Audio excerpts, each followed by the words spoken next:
করেছি। আবু সালে জঙ্গি মুছা লাগতে যায়, কান্দা আল্লাহর দরবারে ডাক দিয়ে বলে, আমার আল্লাহ তুমি আমার ক্ষমা করে দাও, মাফ করে দাও। আবু সালে মুসা ঘরের মধ্যে প্রবেশ করলেন, 2 রাকাত নফল নামাজ পড়লেন। কয় রাকাত?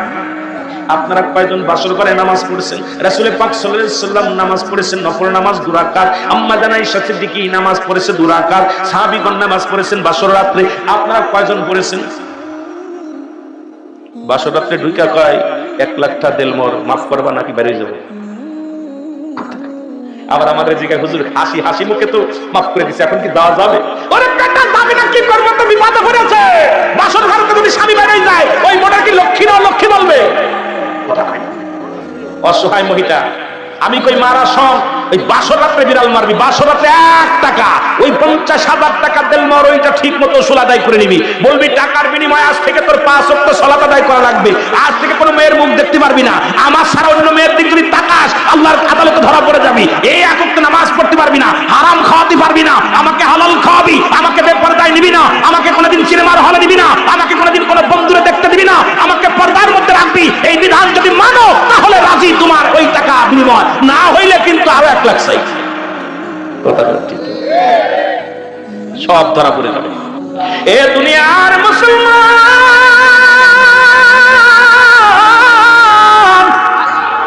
শুই না, দুরুদি বন্ধুরা দিলের কান্দা লাগা শুনে নাও। এবার আবু সালে জঙ্গে মুসা মুসলমান এবার বাসর ঘরে যায় নামাজ আদায় করলেন, 2 রাকাত নামাজ আদায় করলেন, নফল নামাজ পড়িয়া স্বামী স্ত্রী বসিয়ে আল্লাহর দরবারে 2টি হাত উঠায় দোয়া করলেন, আল্লাহ তোমার কাছে দয়া ভিক্ষা চাই, আমাদের এই জীবনটা তুমি সুখময় করো গো আল্লাহ, দুঃখে সুখে যেন দুজন দুজনের পাশে থাকতে পারি গো আল্লাহ। আল্লাহ আমি যেন স্বামীর খেদমত করতে পারি, আর স্বামী কয় আল্লাহ আমি যেন স্ত্রীর হক আদায় করতে পারি আল্লাহ। আল্লাহ আমার দ্বারাই যেন আমার স্ত্রী কষ্ট না পায়, স্বামী কয় আল্লাহ আমার দ্বারাই যেন আমার স্বামী কষ্ট না পায় আল্লাহ। দুনিয়ার জিন্দেগি শুরু করলাম, কোরআন তো উম্মুল খায়ের মা ফাতেমা কোরআন তেলাওয়াত শুরু করে দিলে, সুবহানাল্লাহ বলেন।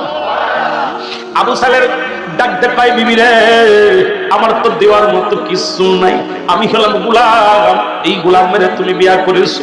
স্ত্রী কয় স্বামী রে দেওয়ার মতো আছে আপনার কাছে, সেটা হলো আমাকে আপনি পর্দায় রাখবেন, আমাকে আপনি নামাজের জন্য তাগিদ দিবেন, আমাকে আপনি হেফাজতে রাখবেন। আজ থেকে আমার বাবার দায়িত্ব শেষ হয়ে গেছে, আজ থেকে যখন আমি কালেমা পড়েছি, যখন আমি কবুল করেছি, সঙ্গে সঙ্গে আমি আপনার হয়ে গেছি, আপনার থেকে যেন আমি কোনোদিন পর্দায় না চলতে পারি স্বামী গো, আপনার থেকে কোনোদিন যেন আমি ফাঁসা দিকে না যেতে পারি, আপনি আমাকে হেফাজতে রাখবেন। স্বামী কয় আমি রাজি, আমি